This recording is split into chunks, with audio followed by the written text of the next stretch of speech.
So let's talk about the Achaemenids in Ariana between 550 to 330 BC. So we have Cyrus, king of Persia, around 558 BC of the Achaemenids.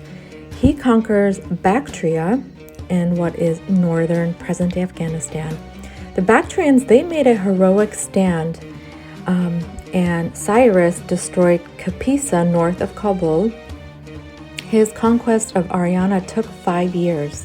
So Cyrus has 2 sons, Cambyses and Bardia, also known as Smerdis. Cambyses becomes jealous of his brother and he has him killed. And an imposter takes the throne. His name is Gamata. So Cambyses kills himself around 522 BC. Then we have Darius, who kills the imposter, takes the throne, and it takes him about 6 years to quell fights. Darius turns his attention to Ariana, present-day Afghanistan. He weakens Ariana and divides it into states or satrapies. He appoints governors who had independent authority and paid annual tributes or taxes. These states were Bactria, Arya, Arachosia, Drangiana, and Gandhara, or the Kabul Valley.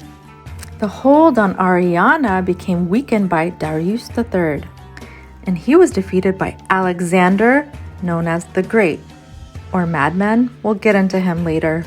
Well, let's talk about costumes, which is why I'm doing all of this research into history of ancient Afghanistan. Ancient Aryans, they wore tall caps, tight-fitting leather jackets, long-sleeve coats and boots because they were horse riders and they raised cattle. There were 3 social estates with different costumes. The warriors wore red, priests wore white, and pastoralists wore blue. And the king, he wore red, white, and blue to symbolize authority over all 3 estates. Here's some notes I made about other costumes that people wore, which I'll detail in my book. During the Achaemenid rule, the Aryans and Arachosians, they wore knee-high boots with straight toes, which ties in the front with contrasting tops and turned down at the knees, which I've kind of sketched out here. The Bactrians and Aryans, they tied a ribbon around their hair and tied it in the back. And they had belted tunics and shirts, long sleeves, and a rounded or crew neck. And the Arachosians, they wore baggier pants and they tucked them in their boots. Then we have Scythians, they wore pointed hats, so tall it was bent backwards. And then the women, they were veiled. Pre-Islamic times, they were veiled, head and neck, with braids. So just wanted to share that part of history.